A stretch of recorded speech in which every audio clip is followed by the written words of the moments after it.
Шүкіршілік мақамы. Ғазали өмірінен алынған ғибратты әңгімелер. Ғұлама шүкір мақамына бөленіп, шексіз ризашылықты сезінді. Әрбір жаңа күнді қуанышпен бастап, ризашылықпен аяқтады. Сахар мезгілі мен ұзақ түндердің қимас досына айналды. Ой мен жүрек мұхитының тереңіне сүңгіді. Жүрек деп аталатын мұхит басқа мұхиттарға қарағанда әлдеқайда терең, әлдеқайда үлкен қауіптерге толы екенін түсінді. Әрдайым жердегі үйінен жай берген жаратқанға шүкіршілікпен мадақтар айтты.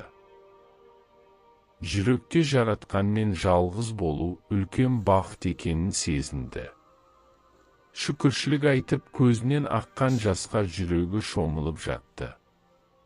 Шүкіршілік білдіру арқылы адам Раббысына ризашылығын білдіру қаншалықты қиын екенін түсінді. Шүкіршілік күйі отқа оранған ауыр жолдармен жүру екені жайлы пікір жүгіртті. Шүкір мақамында әрбір тыныс алу жүрекке қадалған жебе сияқты сезіне бастады. Осылайша ғұлама Раббысының алдында бүкіл болмысымен шүкіршілік киіміне оранып, көпшіліктен бөлініп жалғыз қалды. Шүкіршілік айтқан сайын маңдайынан суық тер өзендей ағып жатты. Барлық уайымдарын, жүрек ауырсынуын, жалғыздығын осы ағып жатқан суық терге ағызды. Ғұлама шүкіршілік күйінің әсерінен бірнеше апта бойы қатты ойға шомып, пікір жүгіртіп мешіттен шықпаған еді. Бірде қажетті заттар алу үшін базарға бармақ болды. Аулаға шыққанда шаршаған жүзін күн көзінен қалқалады. Аула бос еді, мешіт маңында тыныштық орнапты. Осы сәтте әлдекім, «Әй, балам! Әй, Мұхаммед!» деп дауыстады. Бұрылып, дауыс шыққан жаққа қарады. Мені тек бір таныса, Хафиз Қожа Эфенди болар деп ойлап, оған қарай жүрді. Ол амандасып, «Қалайсың, балам?» деді. «Құрметтім Қожа Эфенди, Алла сізге разы болсын, Құдайға шүкір, мен жақсымын, аман есенмін.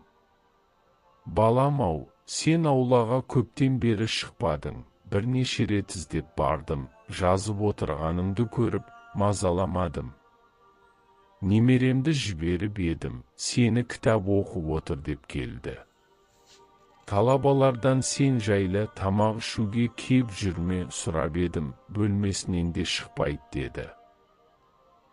Қандайда бір қажеттіліктерің болса айтып қой, балам. Бірнеше ай бойы кішкентай бөлмеде не жеп, не ішіп, қалай күнелтіп жүрсің? Құдайға шүкір, ештеңе қажет емес, Қожа Эфенди, мен базарға барып қажетті заттарды сатып алып жүрмін.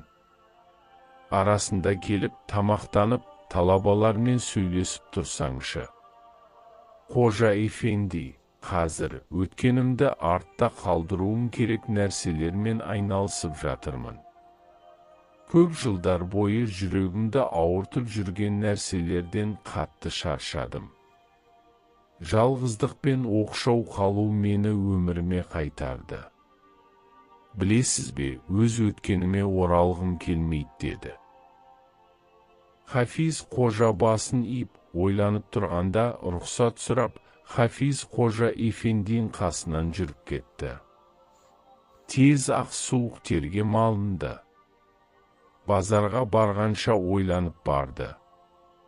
Қажеттіліктерін алып, мұнарадағы бөлмесіне жеткенде, 2 ракағат шүкіршілік намазын оқыды.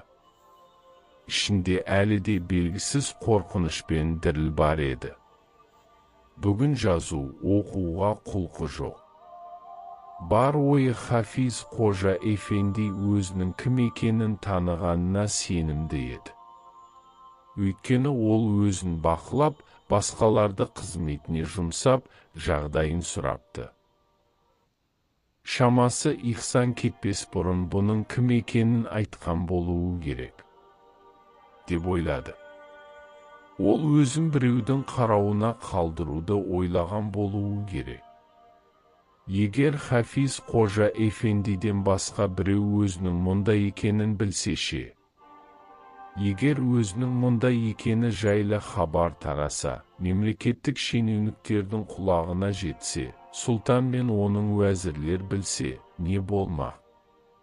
Ғұлама шексіз ойға берілгенде, отбасы жайлы уайымы жүрегін қанжардай шаншып кетті. Түн ортасы орнынан тұрып, өзімшіл нәпсіне бүкіл субұрқақ, қауыс, дәретхананы және мешіттің ауласын сағаттап жууды бұйырды.